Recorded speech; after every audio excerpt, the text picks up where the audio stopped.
About 200 years ago, this place used to be a military training zone, or Meydan-e-Naqsh. But today people come here to relax, take photos, and visit a great art collection at Malek Museum. Stay with me if you really want to know how this place looked like back in the old days. Malek National Library and Museum was inaugurated in 1997. It currently contains around 1,900 manuscripts, 70,000 books, as well as other historical items, such as 3,000 coins, stamps, carpets, and paintings.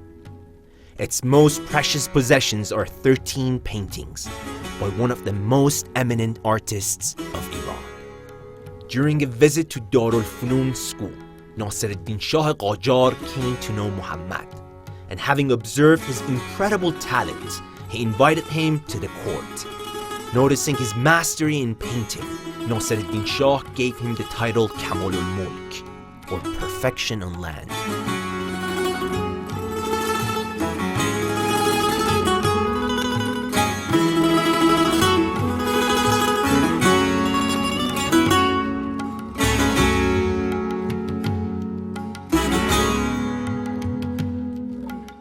Master Kamalul Mulk created over 170 magnificent art pieces in his lifetime. But these two behind me are not finished, because he was becoming blind towards the end of his life, and he kept trying and trying.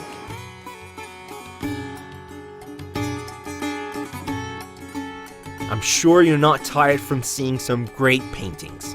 So let's go to another hall, because at the beginning I promised you something, and I have to show you another piece of our history.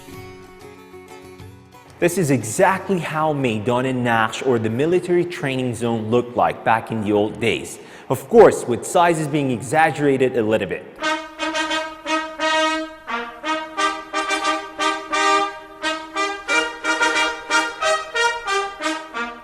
By the way, did I tell you who owns this place and what's the story of this museum?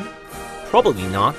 But let's go check out a great collection of historical coins first, and then you will hear the story. This whole museum and its art collections were donated to the 8th Shia Imam, Imam Reza. And these coins were made during his princeship in 819 AD.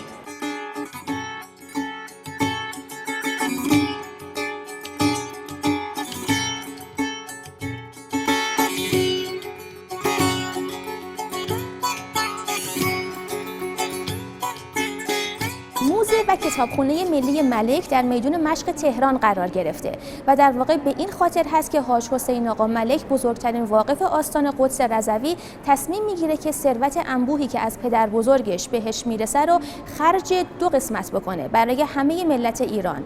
یکی این که به سلامتشون برسه و به همین خاطر در مشهد بیمارستان درست میکنه، و دوم به خاطر اینکه فرهنگ همه ایرانی ها بتونه به بالاترین حد ممکن خودش برسه و باقی بمونه، کتابخونه و موزه ملی ملک رو میسازه.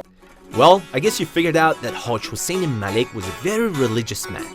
And I'm not surprised that he owned a great collection of historical and priceless Qurans. And among them, our Sanjani Quran has a very interesting story. این قرآن در واقع یک شاهکاری هست که دو تا خانواده که یک قسمتی از اونها خوشنویس بودن و قسمتی از اونها تذهیبگر بودن، با همکاری همدیگه این قرآن رو به ثمر رسوندن. اگر بخوام از نظر ریالی ارزش این قرآن رو براتون بگم، هزینه‌ای که برای درست شدن این قرآن، نگارگریش، برای تذهیبش و برای خوشنویسیش صرف شده، مساوی هست با هزینه‌ای که شمس العماره رو در دوره ناصرالدین شاهی ساختن. Let me tell you that there are way more antiques and art pieces from Haj Hussein Malek's collection, which are not being displayed in these galleries because of the special condition they need to be kept at. These treasures include books, paintings, carpets, and even textile, like a piece of clothing that belongs to Shah Abbas I from Safavid dynasty.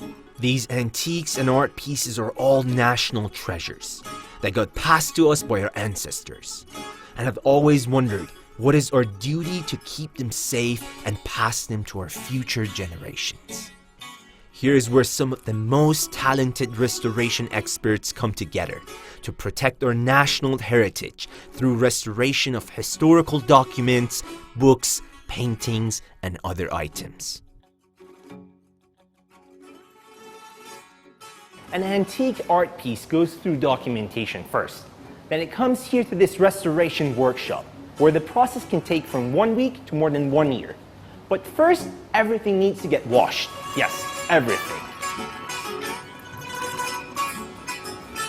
All these magnificent pieces have gone through centuries, where they observed wars, droughts, and famines. But we wash all those sad memories off the art pieces and hope for a better future. Shahriar Azimi for Iran.